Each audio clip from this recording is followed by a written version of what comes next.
All right, welcome to Sales Pipeline Radio, live from McCormick Place West in Chicago, Illinois. We're here at the Salesforce Connections Conference, wrapping up this afternoon.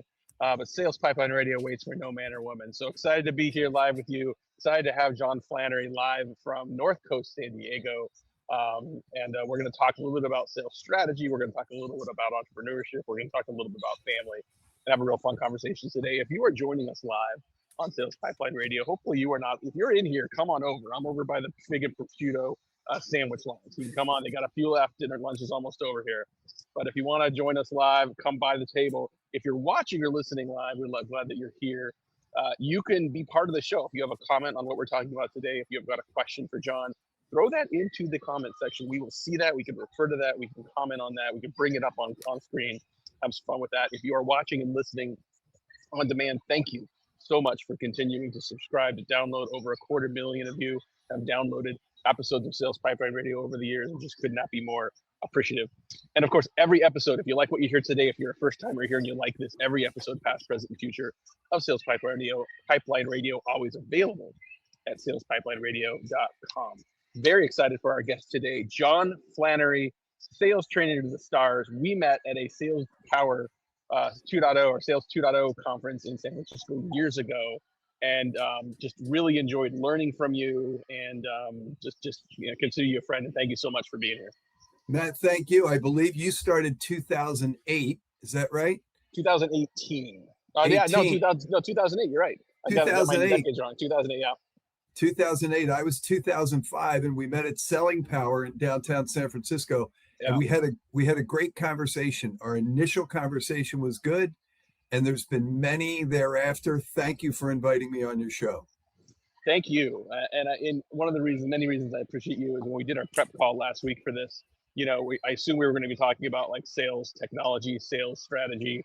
We immediately just started talking about our kids and family and entrepreneurship, and what being an entrepreneur has allowed for us in our lives and in our business. And your youngest is just graduating from college.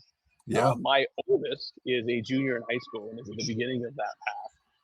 And it was fascinating to kind of compare notes on those stages, but also just talk about what being an entrepreneur, doing your own thing, has enabled for being able to lean in on family. Talk a little bit about what you've learned about that over your years. Yeah. It's been 21 years, Matt, in this business. So when I started, Shane was 3 and Hannah was 1, and Hannah just graduated from college, as you said.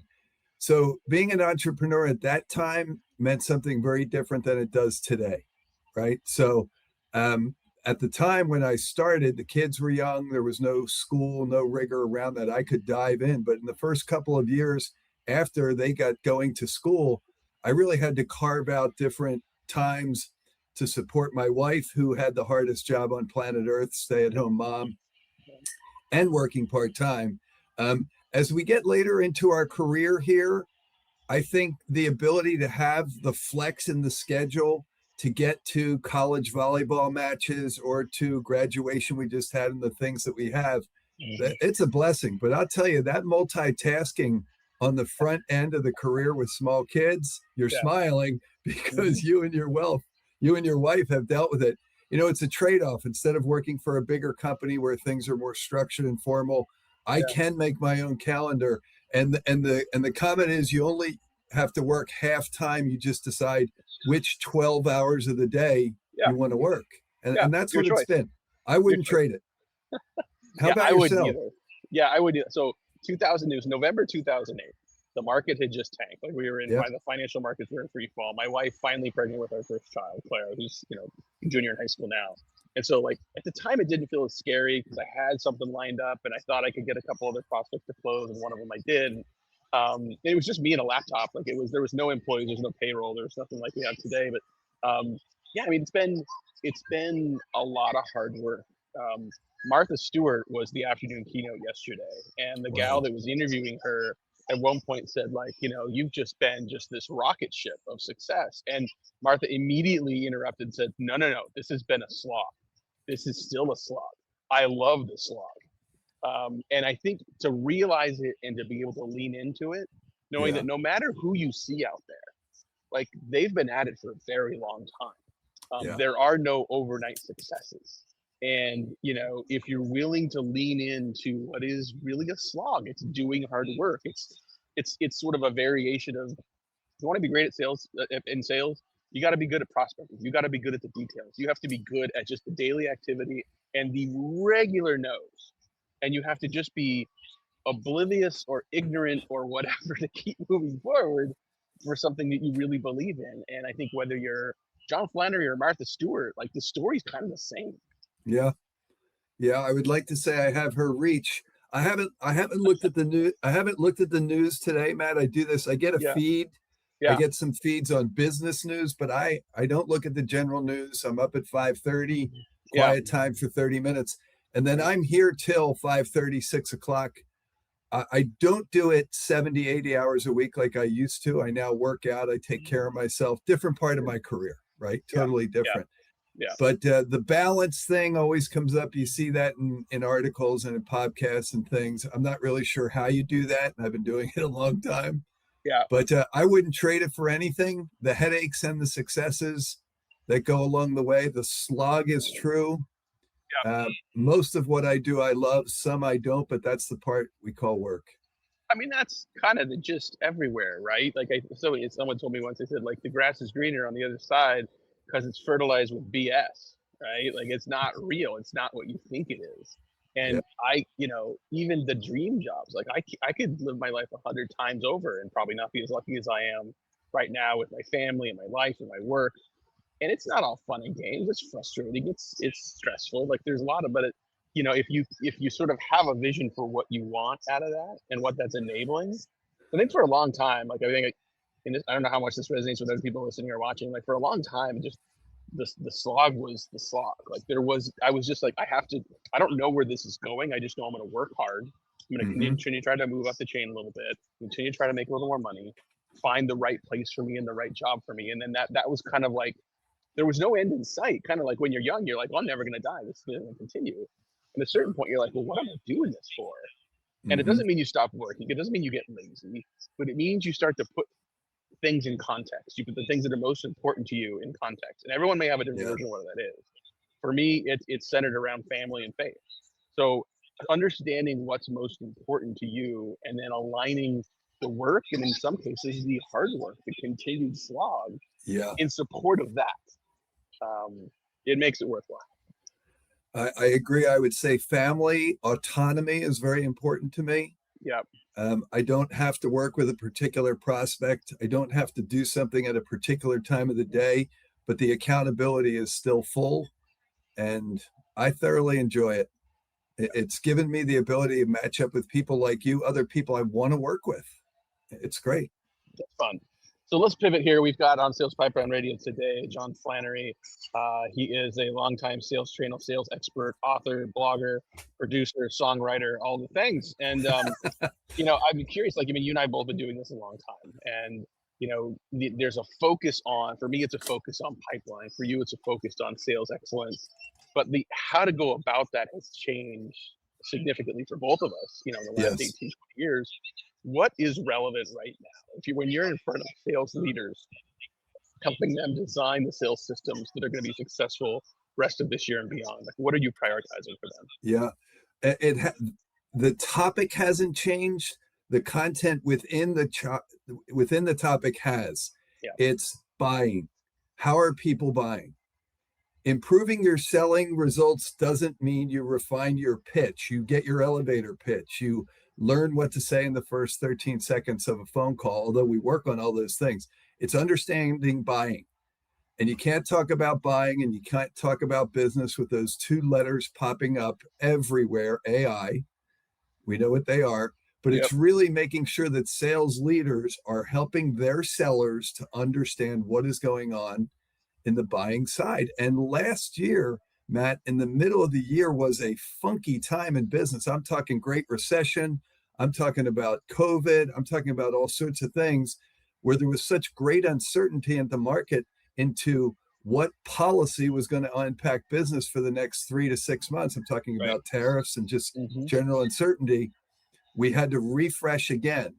The medium that we use is sales process. But sales process is based on buying. It's based on buying. So that's the topic that keeps coming up time and time again. But what's within that topic is the key part we speak to sales leaders about.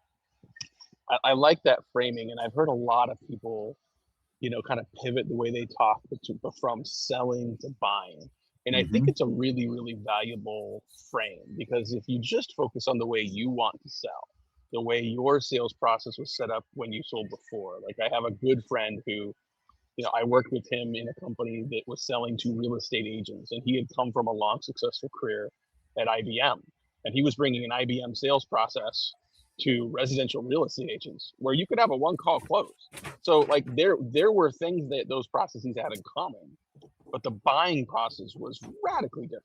Yeah. And so if we're able to orient to who the buyer is and how they buy, you're going to reduce the friction between you and the buyer. You're going to increase your credibility with the buyer and just generally be more successful. So I think like it's a really valuable frame to think about buying versus selling. Yeah. And on the title of this conversation we're having is the tactical execution of commercial strategy, which is a hoity-toity way of saying, how do we have one conversation at a time with the key players? You said IBM is here, residential real estate is mom and pop over here, right? It's a very different thing. How do we have targeted conversations that make sure we understand what's important to them, even if they don't know what they're looking for? Most people are looking, right? And how do we make sure that we are tracking moving forward? That has not changed in my 39 years of sales. The conditions around that have changed radically. I got hired, the stock market went down like 500 points in October of 1987. 500 points today doesn't even make the news, right? So it's the conditions and making sure that the leaders understand. They all say they have commercial strategy, Matt. They all say they have it. But then when you walk out of a sales kickoff meeting, you've been to dozens, so have I. How are we going to execute? And in order to execute, we got to understand buying. That's the part where we start and we build around. And if that doesn't reflect in your pipeline, just to tie thematically into everything we're doing here on Sales Pipeline Radio, you're going to have gaps. And you've seen those gaps that are a mile wide and some that are tighter. But that's really the essence of the pull through in what we do. I know your marketing engine, because you have helped us with opportunity development in the pipeline. When we engage with Heinz, we intersect in there.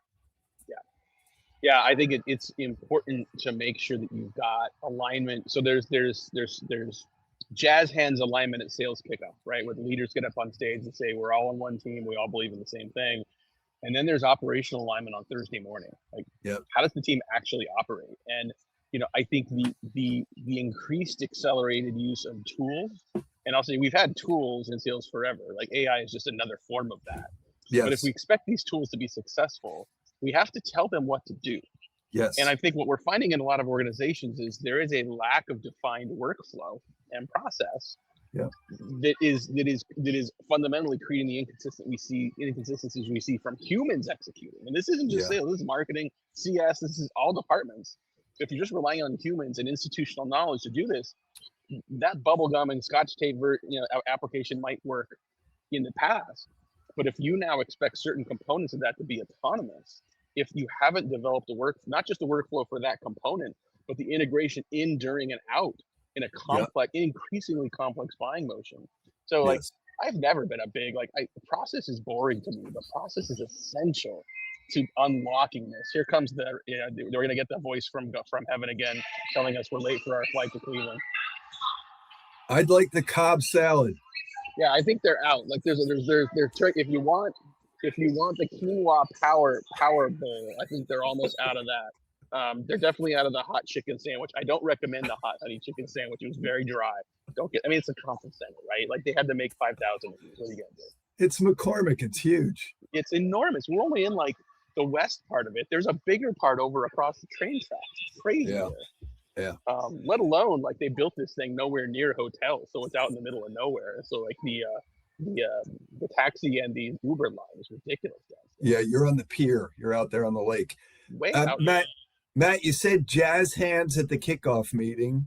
Yeah. Yes. And how many slides do you need to express your commercial strategy? And I went to a kickoff meeting this year in Houston, and they had one slide to explain the commercial strategy. It just warmed my heart, because Yeah. when you do that, you have to make decisions. You have to eliminate things you're not going to do, That's and then right. say, and they call it strategy on a page, SOAP, not the best acronym, but it worked. Nope. And then, Yeah, go ahead. then what, right? So then when they walk out the door, what are the individuals in customer facing roles doing on a regular basis? Not everybody touches the customer at the same time going from lead to revenue, but what does that look like? Yeah. And if that's not clear, you're going to have gaps. And if it ever works 100% of the way we roll it out, Matt, you and I should retire and collect royalty checks. So somewhere in between. I'm all for royalty checks. That sounds great. Yes. And the problem is, like, even if you define something, the world, your environment, your culture, your competitive environment, your industry will continue to change. And so you need to continue to sort of adapt to that. I can say complete sentences. I want to do a shout out to Dan Album and to Marcelo, who are here live watching. Looks like both of you coming in from, actually Dan's coming in from YouTube, Marcelo here from LinkedIn. Thank you both for your comments in today's episode. Yeah, I mean, it seems, I mean, I literally just before this session sort of finished an article for Substack. It's publishing Saturday morning around the future of the BDR function. And I was told 3 years ago that BDRs were going away, that by now they would be literally extinct. And it almost seems like the opposite has happened. Like 58% of companies that were surveyed recently said they're increasing their BDR investments. It's just going to be depending on your go-to-market motions, you're going to have to combine agents and humans and robots together in a compelling way. But I think that unless it's just robots selling to robots entirely, like our lizard brains, especially with high trust consideration purchases, need to talk to a human. I'm quoting a magazine that one of our customers is in this month. It's called Multilingual Magazine. Sure. It's commercial translations. Okay. And it talks about, and in their business, AI is real and impactful, but it reflects just what you said. It says performance comes from judgment, adaptability, and trust in people. So if it's robot to robot in Amazon because I need something for the garden, or if it's a multinational rollout of 12 different languages for a medical device release, they're going to put something in your heart, Matt, to make you live longer. You better get that right.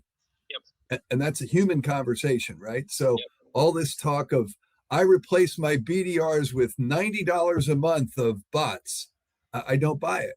I think it depends on the sale that you're talking about, your familiarity with the customer, and do we have to connect at some level?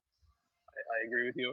There isn't one simple answer. We want one simple answer, and everyone's got a different go-to-market motion, a different sales cycle. The time between sales is important, whether it's inbound or outbound, whether it's direct or channel. It's all going to impact your motion. And even within one organization, you may have different go-to-market motions for different segments of your market as well. So we for as long as I've been doing this, like, everybody wants the easy button, and I wish it existed. And if we invent that, John, I tell you, the royalties checks are going to be amazing. Yes, we'll be offshore of Cardiff. They'll bring us the surf and turf burritos to the yacht. Just gonna press a button and say, Juanitas, I need some more chicken noodle soup, please. It's nowhere near. It's the similar marketing that we saw 5 years ago that says cold calling is dead, which it's not. Right. There's different ways to make it successful. So there's not one size fits all in terms of any type of sale. I had somebody say to me at a music festival this weekend, sales is sales. And I completely disagree with that. It's not. The jewelry booth at the music festival is entirely different than what Salesforce.com is doing or what some of our high-end enterprise selling organizations are doing. Or you just go, you're like, hey, a ring's a ring. Like, they're all the same rings and everyone just wears the same ring. So a sale's a sale, right? A ring's a ring. Just buy whichever. It doesn't matter. Not true. Not true. All right. Well, we are out of time. They're probably going to kick us out here because they're having lunch. And I don't know what else they're going to do in this room. But this has been fun, John. Thank you so much for your time. Thank you for your insights. Thank you, Dan and Marcelo, for being here. For people that want to learn more about you, Dan, that want to learn more about you and sort of continue to follow you, where should they go? They can go to www.drive-revenue.com. It's Flannery Sales Systems, or you can just go to LinkedIn and find John E. Flannery on there. Matt, thank you so much for the time. Pleasure to know you. I'll see you within a month when you're down here with your family, right? Yeah, we will be down for our annual Kick It at the Beach. It's basically beach, tacos, naps, repeat for 2 weeks. And Good for you. I will awesome. reach out to you in advance and come up for a brief visit so I don't interrupt the family time. But thank you. Thank you. And thank you everyone for watching and listening. Thanks for joining another episode of Sales Pipeline Radio. We'll be back next week. More guests, more insights. We'll see you then. Take care. Thanks, Matt.